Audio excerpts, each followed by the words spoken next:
Neste vídeo nós vamos continuar a falar sobre as razões para a tristeza. E nós terminamos chamando a atenção de que a Escritura descreve diversos momentos de angústia e tristeza entre os homens. E nós vamos, de forma ilustrativa, indicar algumas circunstâncias de tristeza e lágrimas. E nós chamamos a atenção de vocês para a morte e não prosseguimos para deixar para este vídeo detalhar um pouco mais este assunto.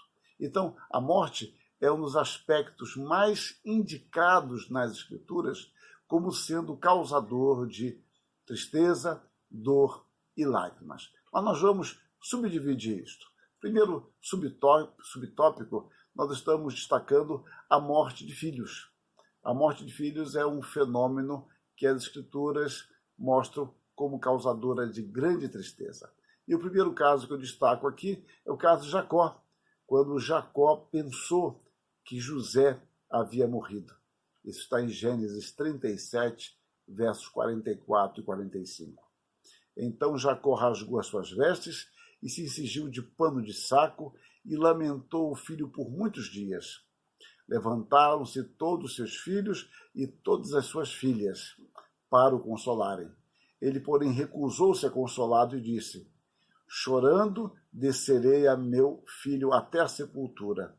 E, de fato, o chorou seu pai. Outro caso ilustrativo da perda de um filho como causa tristeza é que Davi chora intensamente a morte de seus filhos. Amnon, morto por ordem de Absalão, registra lá o texto em 2 Samuel 13:37.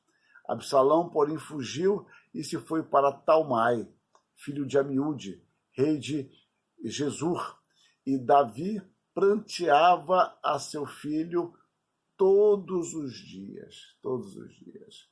Na morte de Absalão, então o rei, profundamente comovido, subiu à sala que estava por cima da porta e chorou, e andando dizia: meu filho Absalão, meu filho Absalão, quem me dera que eu morrera por ti, Absalão, meu filho, meu filho. 2 Samuel 18:33. Em outro episódio, nós vemos Davi exagerando no prolongamento do seu choro. Joabe foi fundamental, porque ele se esqueceu agora dos seus homens e parece que os seus homens que o defenderam contra Absalão e mataram a Absalão, esses homens estavam errados e Absalão estava certo.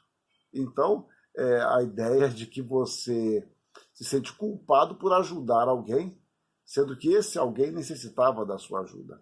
Então, como ele chorou muito tempo a morte de Absalão e de forma intensa, nós encontramos Joabe sendo fundamental nessa restauração do rei. Então, o texto lá de Samuel, 2 Samuel 19, de 1 a 6, diz assim: disseram a Joabe: eis que o rei anda chorando e lastima-se por Absalão. Então a vitória se tornou naquele mesmo dia em luto para todo o povo, porque naquele dia o povo ouvira dizer: o rei está de luto por causa de seu filho. Naquele mesmo dia entrou o povo às furtadelas na cidade, como faz quando foge envergonhado da batalha. Tendo o rei coberto o rosto, exclamava em alta voz: meu filho Absalão, Absalão, meu filho, meu filho. Então Joabe entrou na casa do rei e lhe disse: hoje envergonhaste a face de todos os teus servos, que livraram hoje a tua vida e a vida de teus filhos e de tuas filhas e a vida de tuas mulheres e de tuas concubinas.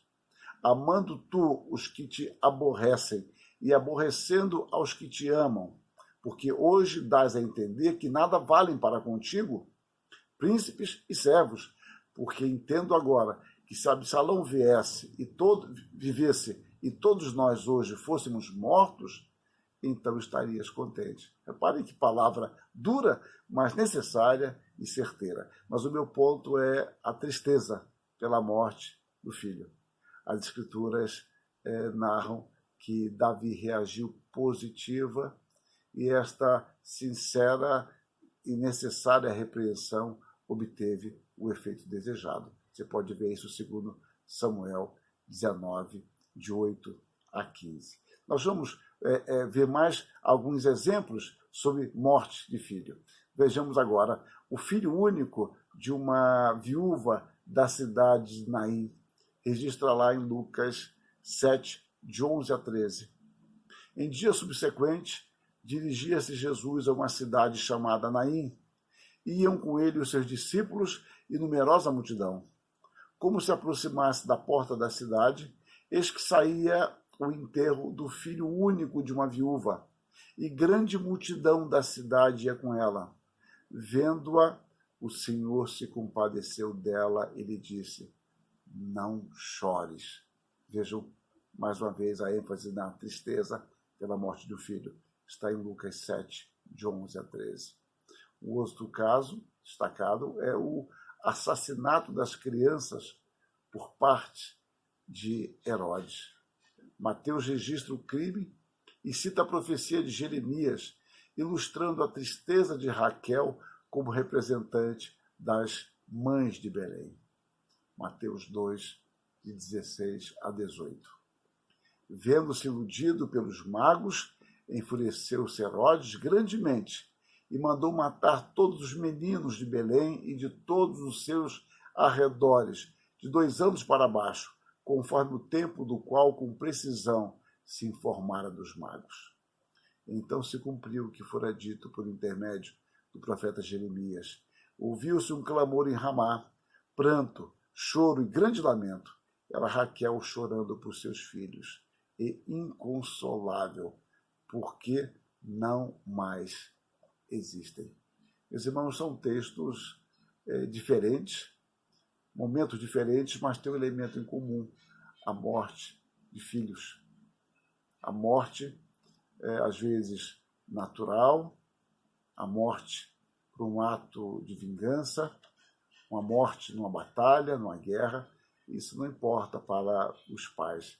É sempre um momento de tristeza. E as Escrituras dizem: bem-aventurado os que choram.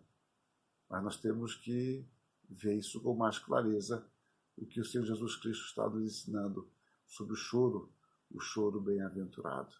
Mas que Deus vá nos dando a compreensão mais ampla da sua palavra e do significado disso para a nossa vida. Na próxima gravação, no próximo vídeo, eu vou continuar falando sobre a morte, e agora a morte de um irmão. Que Deus nos abençoe e nos guarde. Amém.